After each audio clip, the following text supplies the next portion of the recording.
out now. We are getting reaction right now from Congressman Doug Collins. He is a Republican from Georgia. He's the ranking member of the House Judiciary Committee. And Congressman, it is good to see you this morning. Thanks very much for joining us.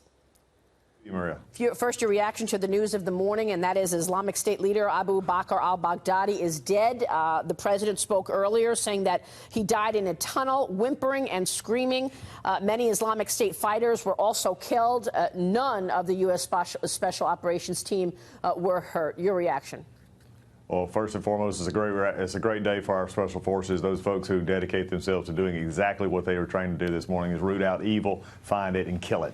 I think it's also a great day for the world when you see the whimpering coward of a terrorist, al-Baghdadi, who went to a cave and blew himself up. This is a man who threatened the world, who led a group that would rape and pillage and plunder, and yet he wanted to go into a cave and whimper and cower all around the world. Anybody who looks to ISIS right now ought to look to their leader who whimpered and cowered in a corner and blew himself up. But there's a better story here, Maria. This is a story that you were just talking about with Congressman Ratcliffe, and that is that he can't get information from his own intel committee about Syria. It goes to show you that this president, who has been attacked and who has been harassed by an impeachment probe for the last 10 months. While all of this is going on, the House is shut down. My committee, Judiciary, can't work. Intelligence Committee can't work. Speaker Pelosi is completely helpless in trying to lead the House. This president took not only that and been working with that, but kept his eye on the ball, of killing the ISIS leader and terrorist. He shows that you can do two things at one time. Obviously, our House can't do that. Speaker Pelosi and the Democrats are incapable of doing that. The president has shown how true leadership looks. Well, it's interesting that you mentioned that because we have not heard any reaction from any of the Democrat leadership this morning.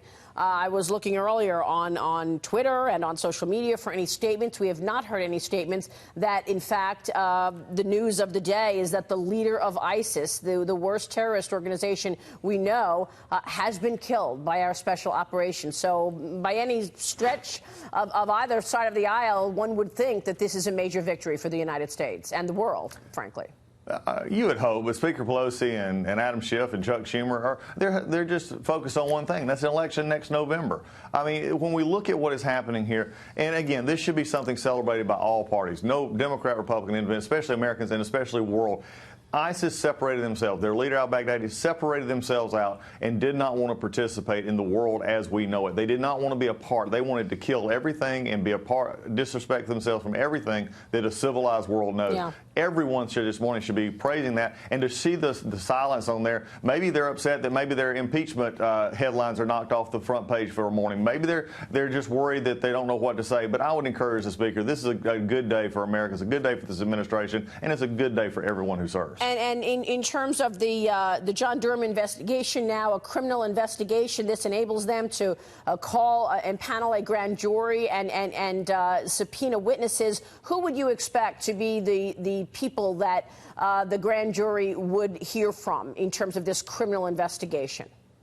Well, it's interesting to see exactly, and I agree that I don't think there's a coincidence with the Horowitz report coming to an end and the investigation expanding. I think there's also the significance of the investigation expanding into the intelligence community in which the Horowitz report could not touch. I think you're going to see intelligence community people called in. I think they're at different levels, including up to the top. Brennan, Clapper, others should be worried about this, I believe, because they have had their fingerprints all over this as you see what has been going on over time. But I think as you move forward, you probably even see some of the corrupt cabal that we've talked about before of Comey and McCabe. There's all kinds of ways that Durham can get at this, and it's good to see it actually turning into this. And it's been patience. Instead of actually trying to rush to decision, the DOJ under Bill Barr has said, let's look at this. Right. When he first got there, he said, I want to know what actually happened here, and I don't want a soft version. So he's been forceful about it. Congressman, thank you so much. Good to see you this morning. We appreciate it. Congressman, thank you, Mary. Doug Collins.